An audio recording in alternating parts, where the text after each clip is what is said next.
Maharashtra news, जागा विचारांची, दिशा नव्या महाराष्ट्राची। आपण पाहत आहात GD9 महाराष्ट्र न्यूज। दिंडोरी लोकसभा मतदारसंघाचे खासदार भास्कर भगरे यांच्या उपस्थितीत येवला तहसील कार्यालयात नागरिकांच्या विविध समस्यांबाबत आढावा बैठक पार पडली। यावेळी नागरिकांच्या तक्रारी व समस्या ऐकून संबंधित विभागाच्या अधिकाऱ्यांना त्या तातडीने सोडविण्याच्या सूचना देण्यात आल्या। बैठकीस प्रांताधिकारी बाबासाहेब गाडवे, तहसीलदार आबा महाजन, राष्ट्रवादी काँग्रेस शरद पवार गटचे नेते माणिकराव शिंदे यांच्यासह पदाधिकारी, विविध विभागांचे शासकीय अधिकारी व नागरिक मोठ्या संख्येने उपस्थित होते।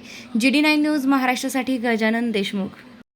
आज येवला तहसील कार्यालयामध्ये एक कामकाज चाललंय किंवा लोकांच्या ज्या अडचणी आहेत त्या संदर्भामध्ये बैठक घेतली आणि त्या बैठकीमध्ये जनतेचे, सर्वसामान्य जनतेचे जे प्रश्न आहे, समजा दाखल्याच्या बाबतीत असेल, रेशन कार्डच्या बाबतीत असेल किंवा अजूनही जे वेगवेगळे विषय आहेत, रस्त्याच्या अडचणी आहेत, तर त्या लोकांकडून घेऊन ताबडतोब प्रांत साहेब होते, तहसीलदार साहेब होते, BDO होते, बाकीचे अधिकारी उपस्थित होते, यांच्या माध्यमातून कसे ताबडतोब मार्गी लावता येतील या दृष्टीने आजची बैठक होती। आणि मला नक्कीच जेवढ्याही अडचणी या ठिकाणी आलेल्या आहे तर त्या मार्गी लावण्याच्या दृष्टीने तहसीलदार साहेबांना, प्रांत साहेबांना किंवा BDO साहेबांना सूचना केलेल्या आहे आणि नक्कीच मार्गी लागतील असं वाटतंय। सर, रेल्वे सल्लागार समितीचे योगेश सोनवणे जे आहेत त्यांनी पुणे अमरावती पुणे रेल्वे थांबवण्यासाठी बरेच प्रयत्न केले। आपण वरिष्ठ स्तरावर प्रयत्न करून थांबवा अशी मागणी पण केली, अद्याप थांबवला। आता 2 वर्षापासून रेल्वेने करोनाचं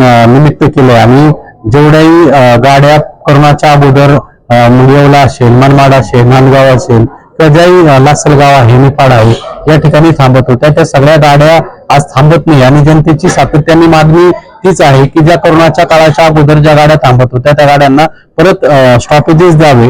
परंतु रेल्वेकडून, म्हणजे मी रेल्वे मंत्री असतील किंवा रेल्वे बोर्डाचे अध्यक्ष असतील यांच्याकडे सातत्याने, किंवा आपल्या विभागाचे जनरल मॅनेजर असतील किंवा DRM असतील यांच्याशी प्रयत्न करतोय, परंतु अजूनही त्याला पाहिजे तसं यश मिळत नाहीये। तरी अजूनही या पावसाळी अधिवेशनामध्ये हा प्रश्न त्या ठिकाणी मांडून जनतेचे प्रश्न आहे, कारण शेवटी जसं रस्त्यावरती एसटीची सेवा आहे तशी रेल्वे मार्ग आपल्या बाजूला आणि सर्वात स्वस्त रेल्वेचा प्रवास आहे आणि त्यामुळे लोकांची साहजिकच अपेक्षा आहे की पूर्वीचे स्टॉपेजेस व्हावे आणि ती मागणी मी नक्कीच आजपर्यंत करत आलोय आणि पुढे करत राहणार। आपल्या लाडक्या मुलामुलींच्या लग्नाची चिंता कशाला? शिर्डी, नाशिक, कोपरगाव, मुंबई येथे लग्नासाठी जाण्याची गरज नाही। वर्मा लॉन्स घेऊन आले आहे सर्व समारंभासाठी एकमेव भव्य ठिकाण। तुमच्या जीवनाला खास आणि सुंदर, अविस्मरणीय बनविण्यासाठी योग्य ठिकाणाची निवड महत्त्वाची असते। त्या प्रत्येक स्वप्नपूर्ती क्षणांसाठी वर्मा लॉन्स आहे ना। विस्तारणीय, हिरवळ, प्रशस्त लॉन्स, प्रशस्त पार्किंग, अनेक सुविधा, सर्व काही एकाच ठिकाणी। Verma lawns, Yeola, Nashik road, Erandgaon. एक वेळ अवश्य भेट द्या, खात्री करा। रेस्टॉरंट वर्मा पॅलेस, येवला कोपरगाव रोडच्या आकर्षण restaurant Verma palace, luxury room, multicuisine restaurant, भव्य banquet hall, AC room, terrace garden व स्वादिष्ट जेवण। एक वेळ अवश्य भेट द्या। आपल्या अपेक्षापेक्षा जास्त सेवा आपल्याला नक्कीच मिळेल।